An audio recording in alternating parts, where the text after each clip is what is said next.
Hello, I'm Vincent Fitzgibbon, formerly of Castletown, Killer, County Cork, and now living in Cork City and involved with Glen Rovers Hurling Club. As this is the centenary of the Fitzgibbon Cup, which was donated by my uncle, Father Edwin Fitzgibbon, who was a Capuchin monk in Rochestown and was lectured in philosophy here in UCC for a bunch of years in the early part of the century. He was born in Ballynona North, Clonmalt, Dungorney, County Cork, in January the 26th, 1874. He was the fifth son of 9 boys and 2 girls, born to John Fitzgibbon and his mother Elizabeth Desmond of local farming stock.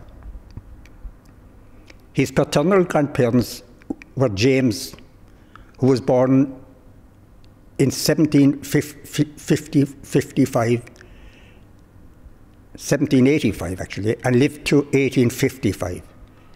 And his mother, who was Cronin, also of local farming stock, lived a very long life until 1877.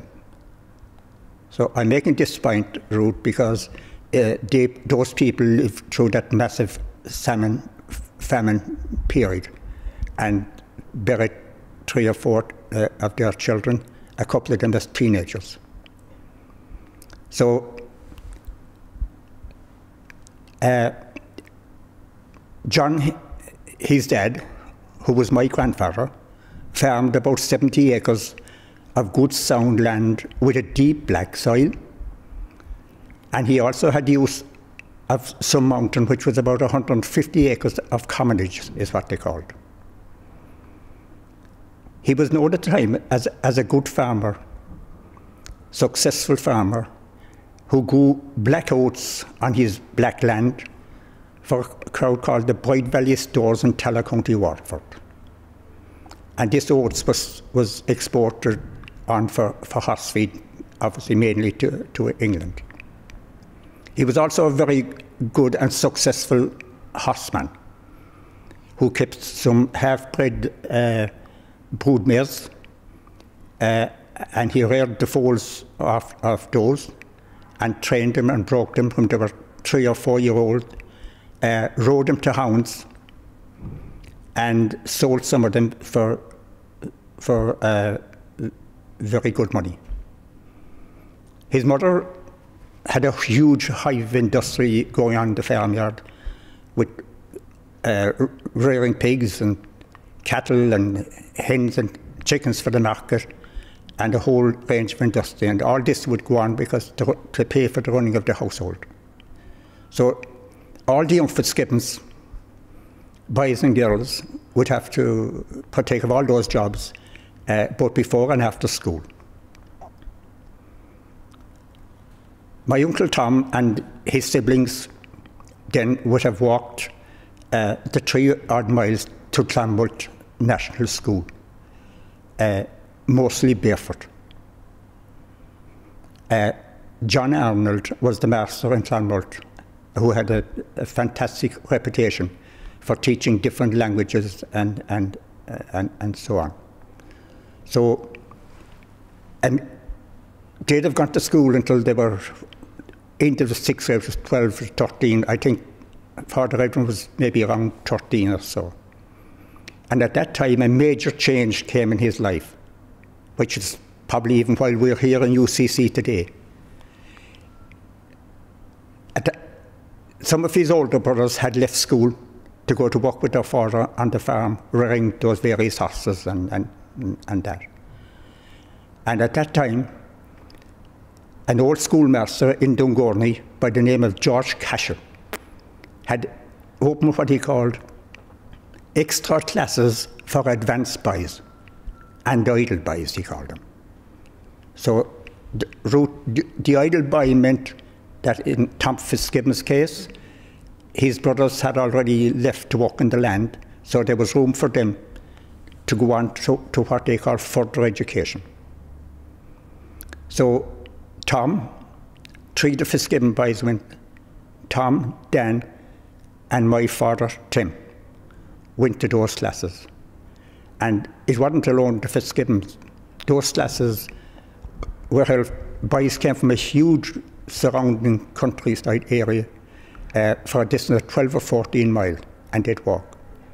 And I think it's interesting because very often those classes were held outside normal school hours, lunchtime, and sometimes on a Saturday.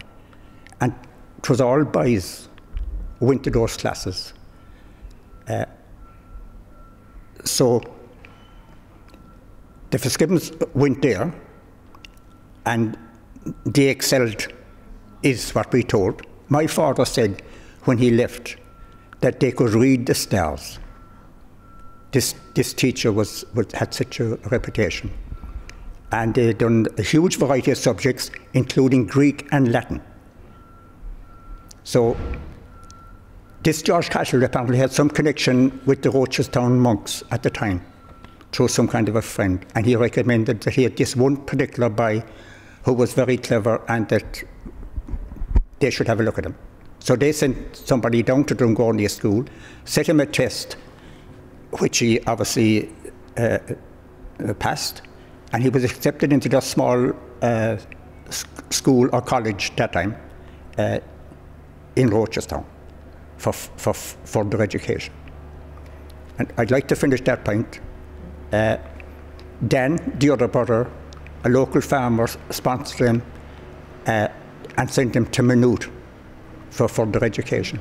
He joined the priesthood, left a year before he was ordained, couldn't come home in those days with the shame of it, went across to Galway and got the boat to immigrate. And he married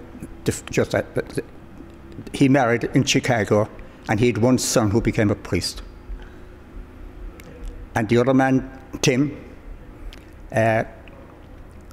he made a match with a farmer's daughter, back the road a bit, and that was my father, and he became what I call a dreamer. So Edwin came on Tom came on to Rochestown and excelled there. And in 1919, he decided to join their priesthood. And he was ordained in Dublin, in their friary in Dublin, in February 1902. But in the years during this time, he came here to what was Queen's College, and he done his BA here in this college before it was UCC.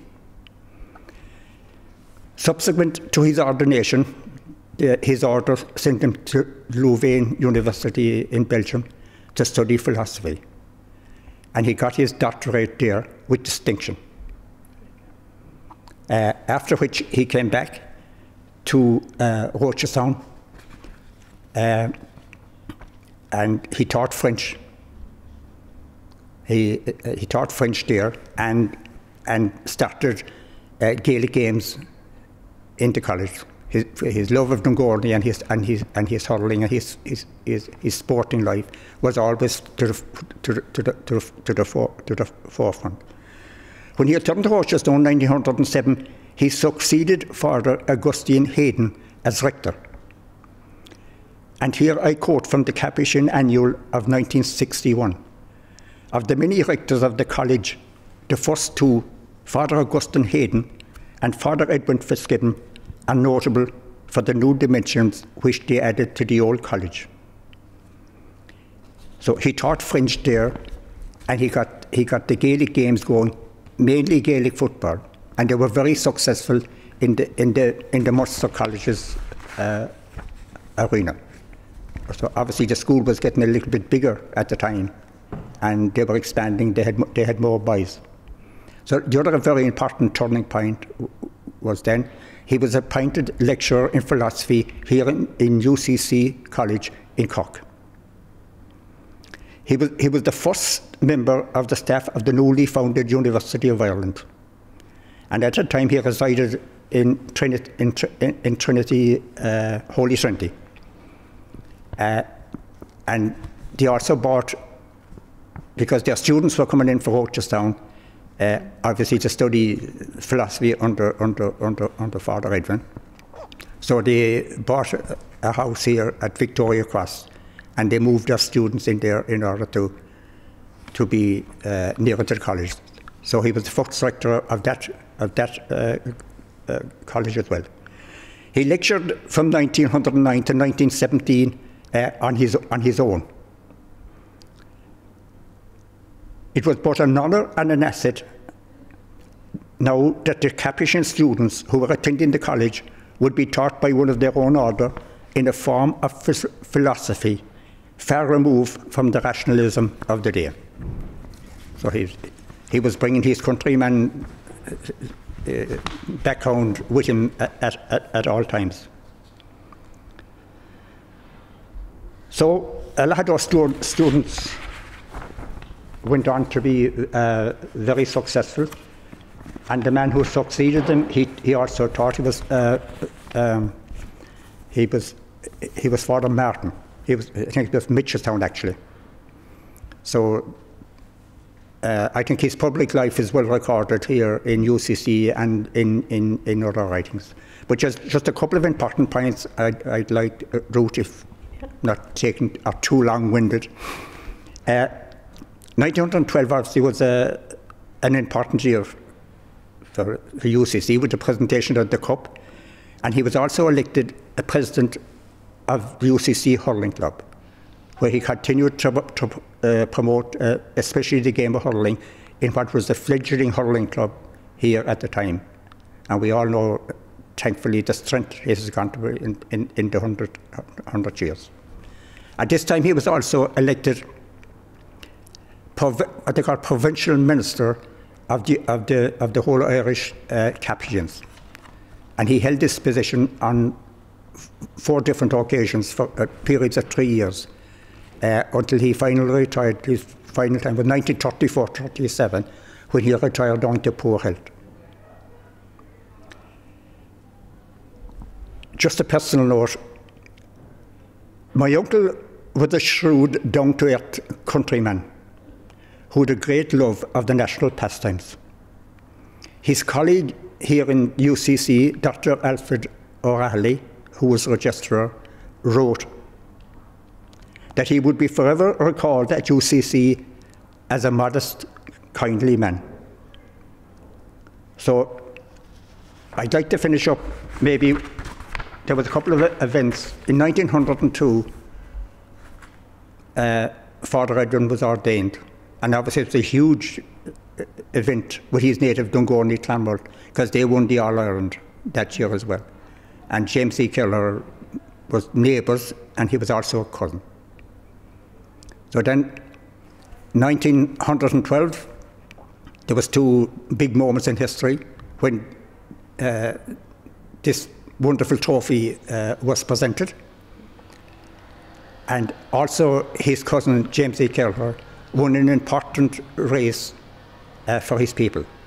He took on what they called at the time the Redcoats at a race in Bartlemy over 4 miles, riding his own horse, Home Chat he called him, and he rode in his own Dungourney colours. So he that day apparently he won a kind of freedom, especially for small farmers. Yeah. So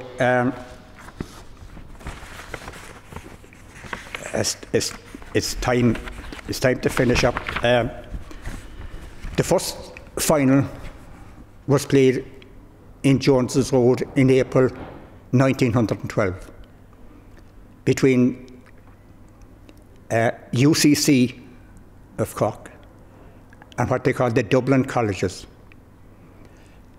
Dublin won on the scoreline of 1 goal to 2 points. A man by the name of Eamon Bulfin scored the goal. My uncle died on June the 24th, 1938, and is interred with his beloved community and monks in the grounds of Rochestown College, County Cork. He was 64 years of age. On that day, I remember as a young boy, I was handed a telegram that came from Dungourney post office to carry to my father, who was making hay in the Boreen field. That telegram carried the message that my uncle had died. I was that 5-year-old boy.